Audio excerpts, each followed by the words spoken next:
Right, Average Joes, good afternoon. Welcome to the now fourth episode of the Average Joe podcast. 101 exclusives. Today we're going to be talking about moral licensing. So, moral licensing, it's when you reward a good act with a bad one, balancing your moral scale. This is something that I see a lot of people engaging in, not just in my therapy practice, but just day-to-day life, coworkers, friends, acquaintances, everyone across the board. I see demonstrating this in some way, shape, or form. And this isn't a criticism or a condemnation of that behavior. This is meant to be purely bringing an awareness to this concept and how it plays out in our day-to-day lives, the effects of it, and then what we can do. All right. So have you ever justified pizza because you jogged, or have you justified a splurge because you deserve it? AKA, have you treated yourself or treat yourself, as some people say? Moral licensing is when good deeds give you a pass for bad ones. And so today, I want to talk about learning how to stay consistent and not stay excusing of our behaviors. Another quick example is I worked out so I can eat this cake. So why does this happen? Your brain is a sneaky lawyer.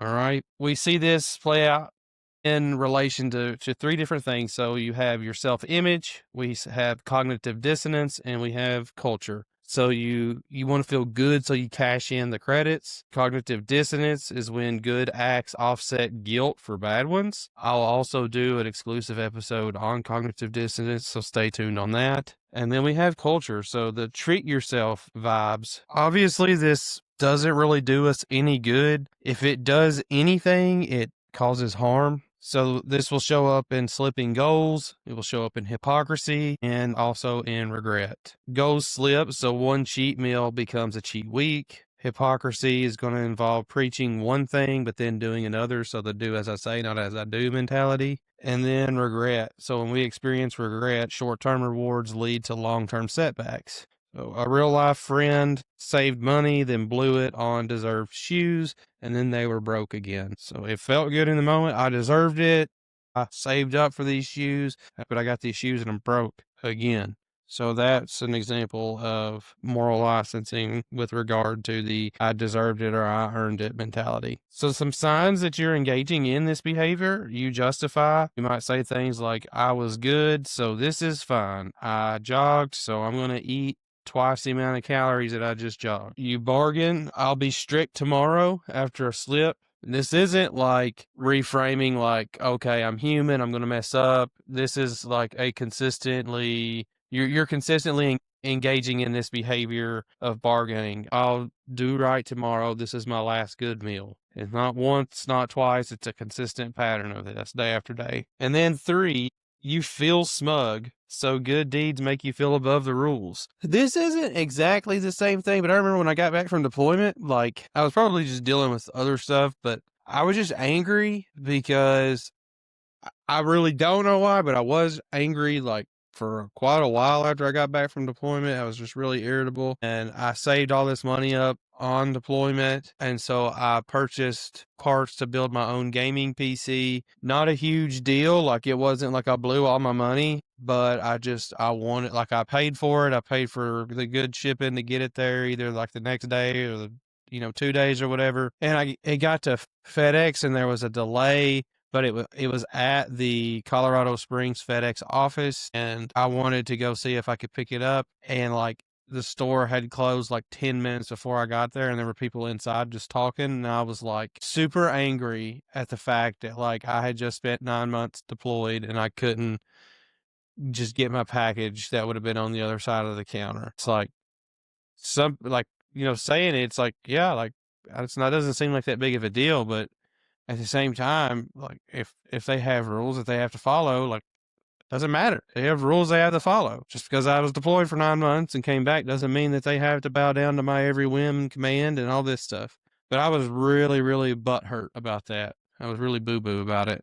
But that's kind of that moral licensing playing out there. So breaking the cycle to moral licensing, 4 steps to stay true. Number 1 is catch it. Number 2 is align your actions. Number 3 is focus on the long term. And number 4 is track habits. Catch it. Notice I earned this thoughts and flag them. So when you start to engage in, I earned this, or I just did this, so I'm going to do that, flag it. Make note of it. Just be aware of it. 2, align your actions. Ask, does this fit my goals? Not, do I deserve it? So get rid of that. All right, do I deserve this? And ask, does this fit my goals? That's a much, and if you're honest with yourself, it's going to be a much better like judge and ruler to like measure yourself off of, but it's going to be more, but it's still difficult to adhere. But again, it does increase that awareness. 3, focus long-term. One good deed isn't a finish line. It's a step. So maybe you start to break the cycle, but then it's like, all right, I broke the cycle. Now I'm going to just give myself a pass this time. All right, well, fair enough. But how do you know this time's not going to turn into another and another and another and another and another? You know, you're taking that chance, and then you have to break the cycle over again. And then 4 is track habits. Use an app to stay consistent, not balanced. We're not trying to break even. We're not trying to have a zero-sum game. We're trying to stay ahead. So when it comes to, like, I think about myself, like budgeting or even weight loss, like people will say, oh, if you want to lose weight, don't weigh yourself every day. It's like, well, if I don't weigh myself every day, I don't have that judge. And if I weigh myself and I'm not engaging in like if tomorrow I weigh significantly more than this, chances are I've eaten too much food. Maybe I've not put on that much true weight, but you know, we should be noticing a consistent pattern. And some people will say, well, then if you want to do that, then weigh every week. That has never, for me, what's going to work is weighing every day. Can't tell you why, other than it's something I have to acknowledge every day and not just something I have to acknowledge once a week. And then like budgeting, downloading an app like Rocket Money or something like that, that keeps my finances like in my face. It's like, okay, I do not need to purchase. I do not need to purchase this. This does not fit. I may want this and I may tell myself I deserve this, or I may actually deserve this, but if it doesn't fit my financial goals, I'm not going to do it. So it becomes that measure that we have there. And some things you can do to help others that engage in moral licensing behaviors. So offer gentle challenges. Ask questions like, is that choice what you really want long term? Okay. Now you have to know your audience, I'll say, when you ask these types of questions. And I would say, in general, don't just out of nowhere offer up these questions. If they've asked you accountable, absolutely. And this is a great way to do it. Is that choice what you really want long term? Yes or no, straight to the point. And they're going to know. And then you can encourage them. Model consistency. I stick to X to stay focused. I stick to Rocket Money to balance my budget. Not just balance, but stay ahead, to like stick to my budget. If I want to lose weight, I've not been doing this, but if I want to lose weight, I need to weigh every day. Because if I don't weigh every day, I don't have that accountability that I'm given every day. I'd only have to give accountability once a week. And so to me, that doesn't overweigh. That's just what works for me. There's something that works for others. Stick with what works, but stick with something. And then encourage. Give statements like, you're killing it, keep going, don't cash out. If someone's having that hard time, gosh, I really just want to do this, or I really want to eat this, or whatever, validate. Yeah, I get it, man. Like, it sucks. I would want that too. There's times I want that too, and I've been there, and it sucks. You are allowed to feel that way. There's nothing wrong with feeling that way. We just have to make the choice of, do we want to follow the feelings, or do we want to follow what we know is going to help us in the long term actually meet our goals? That way you're not judging, you're giving them accountability, but you're not condemning them. All right, so over the next 7 days, practical steps that you can take. Day 1, write one time you earned a bad choice, like skipping the gym. Days 2 to 4, write or catch one licensing thought and choose a goal-aligned action instead. Days 5 to 7, help someone skip an excuse. Share your consistency wins. All right, so to sum up, moral licensing tricks you, but consistency wins. Choose your goals. Choose actions that align with your goals. The next episode will either be regarding cognitive dissonance or confirmation bias. I haven't decided just yet, but if you have a preference or if you've enjoyed this video or this series so far, please give this video a like or comment. So let us know what you've enjoyed from this series so far or this video, what stood out to you, what you would like to see. If you could be so kind as to head over to the YouTube and hit the subscribe button, it really helps out the channel. All right, that's it for today, guys. God bless you. I love you. I hope you have a good week, and I will see you next week with our next guest. Thank you.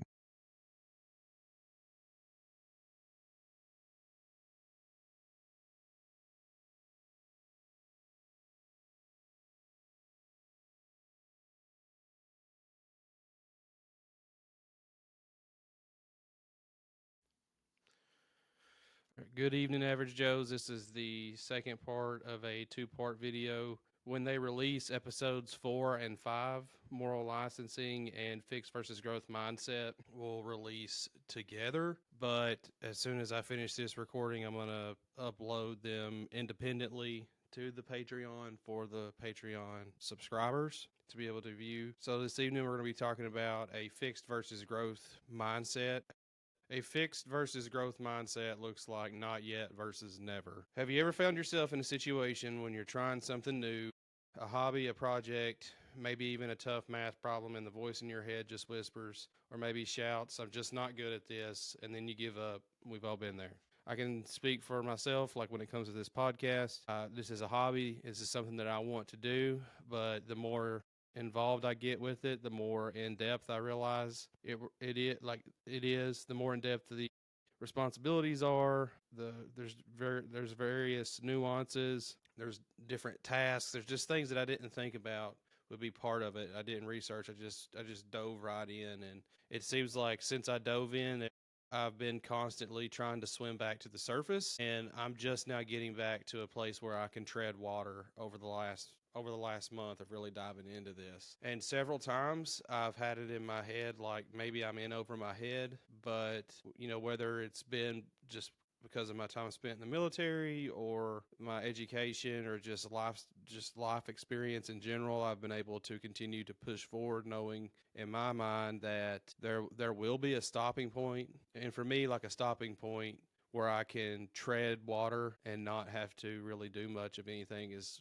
okay, when do I stop spending money on buying equipment or having to spend money on advertising, getting the right software, getting the right analytics programs and things like that, so that and it's like I figure one thing out, and then there's a whole other aspect that crops up because of that. And I'm just now, again, after a month, getting to a place where that is something that I'm just now to a place where I can start to tread that water. My head has just broke the surface, and I'm treading that metaphorical water right now. But so I want to talk about the thought that you have, like maybe I'm in over my head, or I need to just stop doing this. That's a symptom of the mind of your mindset. It doesn't necessarily mean that it's true. It's more of looking at everything as a whole instead of what's directly in front of you. And when you look at everything that's directly in front of you versus the next few steps, you can get overwhelmed. And so we're going to be talking about breaking up that pattern. So let's talk about a fixed mindset versus a growth mindset. So a fixed mindset believes your abilities are set, whereas a growth mindset is one that it leaves room for adapting to certain situations, or knowing that with enough time and practice and patience, you can learn what you need to learn to be able to go on to the next step. So down here, I have an example of a fixed mindset saying I'm bad at math, whereas a growth mindset would say I can learn math. And I would say, realistically, a growth mindset might be, okay, maybe I am bad at math, but that doesn't mean I'm permanently bad at math. I can learn it. So an individual named Carol Dweck, Dweck, is the individual that coined the term, and it's been backed by decades of research. A mindset boils down to your core belief about where your abilities come from. Someone with a fixed mindset believes that their traits like intelligence, talent, or personality are set in stone. If they fail, they think I failed because I lack the fundamental ability, which is a pretty devastating conclusion. They'd say something like, I'm bad at math or I'm not a creative person, as if it were a permanent label. In contrast, someone with a growth mindset believes that skills and intelligence can be developed through dedication and hard work. They see challenges as opportunities for growth. When they fail, their thought process is, I failed, but what can I learn and how can I learn differently next time? They say, I can learn math or I can practice creativity. This concept was famously coined by psychologist Dr. Carol Dweck and is supported by decades of cognitive education and research. It's not just about positive thinking, it's a scientifically validated path to achievement. So what that means is it's not like gaslighting yourself into succeeding or believing that you can do it. It's something that's legitimate. A growth mindset is something that you can legitimately possess, and it is effective. It's not lying to yourself. A growth mindset is going to be objective. It is going to take in the you're going to evaluate yourself, and you're going to evaluate yourself objectively, moving away from emotional reasoning and moving towards objective reasoning. So understanding where your abilities are. Am I kind of good at this? I'm really good at this. I'm kind of okay at this. I'm not great at this. If I want to get this project done, what I'm not great at, I'm going to have to get to where I'm at least semi good at. That's more of the objective. But why does the distinction between a fixed mindset and a growth mindset matter so much? Because your mindset acts as a blueprint for how you handle adversity. Excuse me. The fixed mindset path is the safe route. You avoid challenges because the risk of failure is too high. Since failure defines your ability, you'll stick to what you're already good at. This fear stalls all genuine progress. The growth mindset path is the adventurous route. You see effort not as a sign that you lack ability, but as the engine of learning.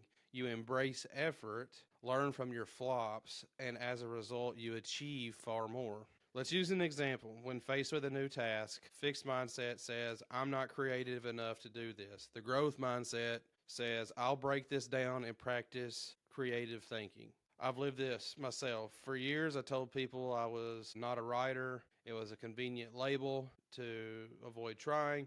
Then I adopted a growth perspective, started daily journaling, just 5 minutes a day, and now I'm hooked. The ability was there, it just needed the effort and belief to grow. And I have done here that I'm not a writer, and I don't want to portray this like I am a writer. It's like, but my ability to write, what would you say, my ability to write has improved because of time spent journaling, reading, learning, paying attention to. Honestly, what helped me the most was the research methods classes and things like that. The different graduate level courses that I took that required a lot of writing and research projects, that helped me a lot. And I didn't start out great at that, but I figured out what it was that they were looking for. And then once I got semi good at that, I just kept practicing and refining to where, and then now, like as part of my job, I have to do notes. I have to do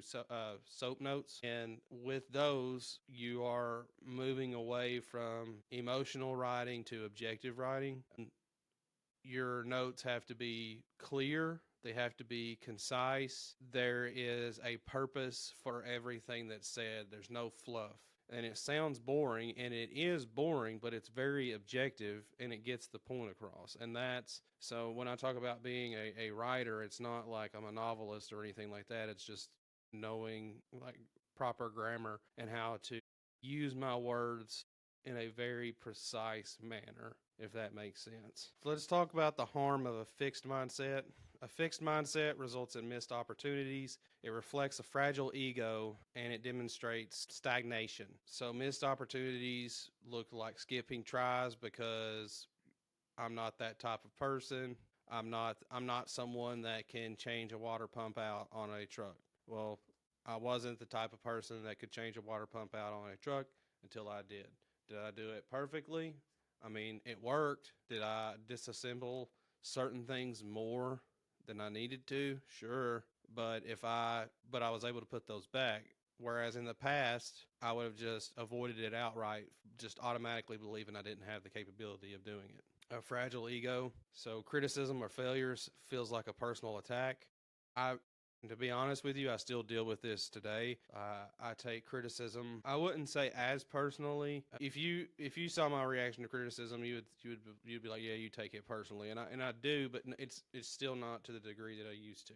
But regardless, fragile ego results in criticism or failure feeling like a personal attack. If someone offers you criticism or constructive feedback, we'll say. I don't even like the word criticism. We'll say constructive feedback. You will take that as a personal attack with a fixed mindset. A fixed mindset, you can get good and comfortable where you're at, but you're done. Like that's you're topped out, you're maxed out. I've talked about this with I believe with T Mac or Foot One in their respective episode of the podcast, but the individuals that got comfortable during COVID and didn't want to come back to real life, they could get really good at being comfortable where they're at, but they're topped out. Whereas the people that come back to reality after COVID and the lockdowns ended and started back, like they are now able to progress, pick up where they left off. Or, maybe if you're like me, you didn't just have to pick up where you left off. You had to get back to where you were and then take back off.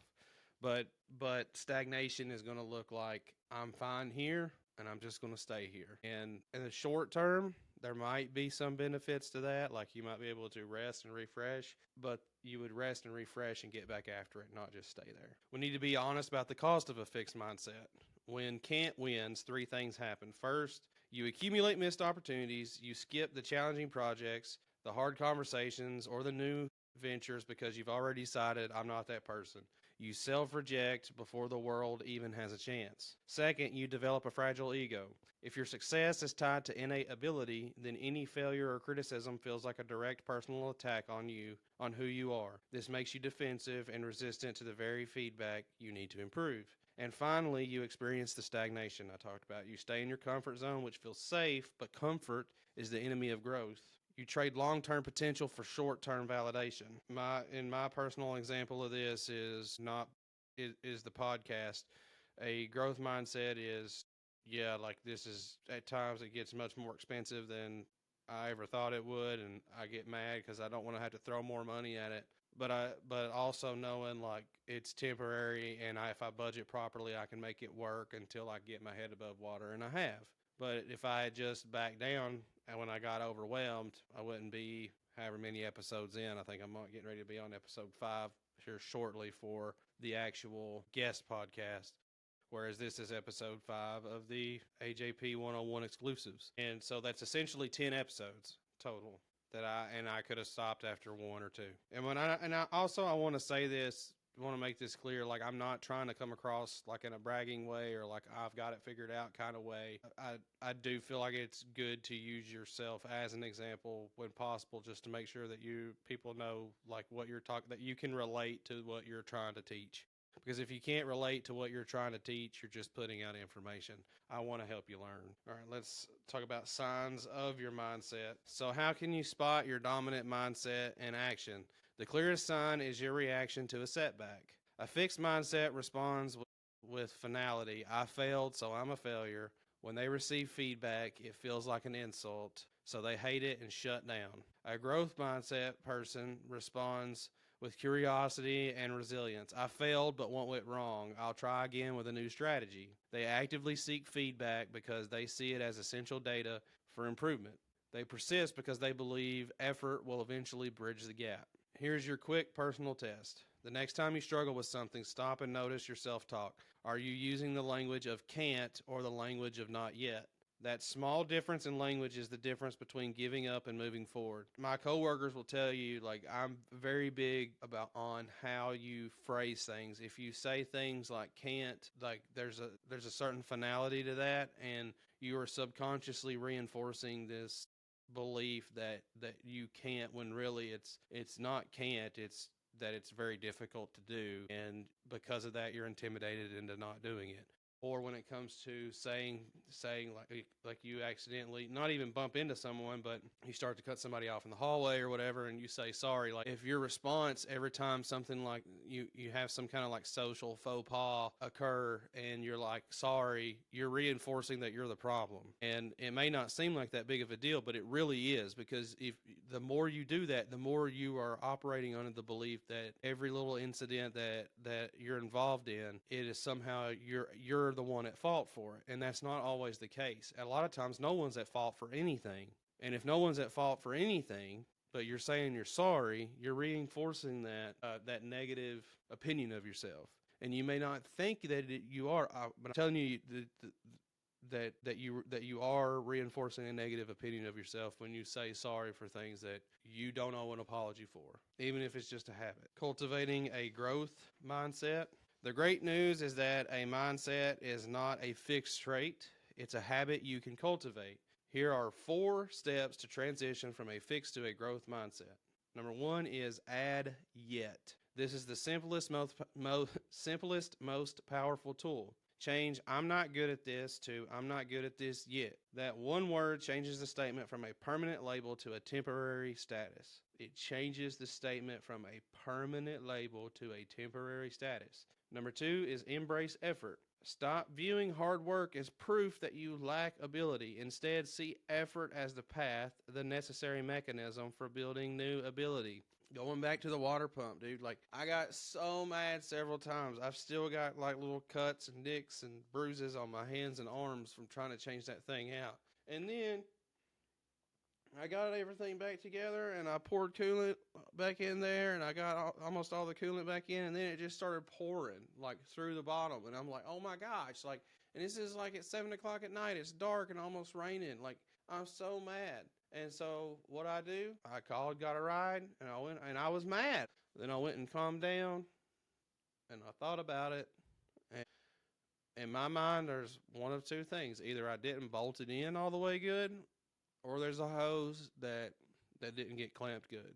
I went back the next morning, and it was the hose not being clamped good. That was the issue. I clamped the hose. Yes, I had to spend an extra $20 in coolant, but I clamped the hose, built it up, and I've not had an issue since. If I had just had that emotional reaction and stopped there, I would have paid to have my truck towed to a body shop just for them to tell me that there was a hose that wasn't clamped. I would have had to spend much more money. Could I have avoided that whole issue outright if I had had somebody do it to begin with? Sure, but it would have been more expensive. And I did research beforehand to see, okay, like, is this something that I reasonably can do? It is just outside of my comfort zone. It's not going to be easy, but I'm going to do it. And several times I wanted to quit. At one point in time, I was convinced that I was quitting, but I continued on. It just took till the next day, but then I continued on, fixed the problem, and we were good to go. Now, do I want to do that again? No. But do I know that I could do it if I had to? Absolutely, because I've done it. Number 3, learn from flops. When you have a setback, don't ignore it or wallow in it. Actively ask yourself, what specifically went wrong? What can I take from this experience and apply next time? Frame failure as information gathering. I mean, that's essentially what I just described with going back the next day to finish it. But let's say that I didn't, like I couldn't figure it out and I had to have it, I could be mad about it and be like, oh, you're such a stupid idiot. You shouldn't have even done this to begin with. Why did you even try it? But I learned, like, I know by the time that I got to the place where I didn't think I could go any further with it, I'd already got the water pump off. And my growth mindset at that point in time was, before today, I hadn't even known what a water pump was, and now I know how to at least take one off. Like, that's a growth mindset. A growth mindset would also be, no, I just got to figure out how to get the new one back on, but maybe that'll be for a different day or time. Number 4, celebrate process. Focus on praising the steps you took, the hours you put in, and the courage you showed. Not just the final result. If the result didn't materialize, you still built the muscle of effort. All right, so this concept isn't just for your personal life. It's how you inspire everyone around you, your team, your family, your friends. You can literally spread the growth vibe. First, change how you praise. Praise effort, not innate talent. Say, you worked hard on that. The dedication really shows instead of you're such a natural. This teaches people that effort is the key to success. I do this with the kids that I work with in my counseling when I'm counseling kids, and I work with their parents too, and adults when the opportunity presents is we don't want to praise the outcome. We want to praise their effort that they put in. And we want to reinforce this belief, this understanding in them that if they try, if they put forth effort, that's the most important thing. Because if they keep doing that, they keep putting forth genuine hard effort, the result is eventually going to materialize naturally, organically. You don't want them to have a results mindset where their value is placed, their self-assessment is placed on their ability to get results. You want their self-assessment to come from their ability to put forth the effort that's required to get results. Second, be vulnerable and share your own growth stories. All right, I'll share. If you can see on this hoodie, like this hoodie is split down the middle. So before I ever really got myself sorted out, I would get mad enough let's just say I would get mad enough that like I would impulsively or compulsively, however you want to say it, like I would start to like grab at my collar and like pull down and tear, because I would just get so mad. And this hoodie was no different. Like it was one of the last times I did it, because what I did after I tore it and I calmed down, I was like, what have I done? Something's wrong. And I got my own counseling and stuff like that, and I worked through my own issues, but I kept it. I could have thrown it away, but I wanted it to be a success story, and I stitched it up. It's not perfectly lined up, but it still works, and it's a success story because just because it was broken and torn and seemed like beyond repair, it's fixed, it works, it holds together just fine, and there's a testimony in there as far as the growth that I've had as a person since this happened. And this has been several years ago, but I've still got this hoodie. All right, and finally, guide people through setbacks with questions. Instead of offering sympathy, ask what's one thing you learned from that mistake. This redirects their focus from their inability to the lesson they gained. So for this hoodie, it'd be like, okay, you tore the hoodie. What's the lesson you learned from that? Well, the lesson I learned is, like, if I don't get control of this, I'm going to just tear more of my clothes, and I'm just going to ruin things for no reason. But now looking back at it, even further down, it's like I don't have to stay there. I can learn, and I can act. There's some things I can't fix, manage, and control everything, and I shouldn't try to do that. But there's some things that can be repaired, and just given enough time and effort. And this hoodie being a literal example of that. Okay, so practical takeaway. This is a 7-day growth challenge. So day 1, I want you to write one fixed thought, such as I'm not organized. Days 2 through 4, reframe it with yet, and try one small action, like spend 5 minutes tidying up, organizing something. 5 minutes doing something to push back against the lack of organization. And then days 5 to 7, after a setback, journal one lesson learned and then share it. All right, so to wrap up, a growth mindset is it's not about being instantly good at everything. It's about believing in the power of effort and the potential for change. It turns the dead-end statement of never into the hopeful promise of not yet. I urge you to start today. Adopt the word yet. Embrace the flop, celebrate the effort, choose to grow through, not around your challenges. And for those of you interested in taking this concept to the deepest level, join us for our next exclusive episode where we discuss post-traumatic growth, how your worst moments can actually become catalysts for your best, most resilient self.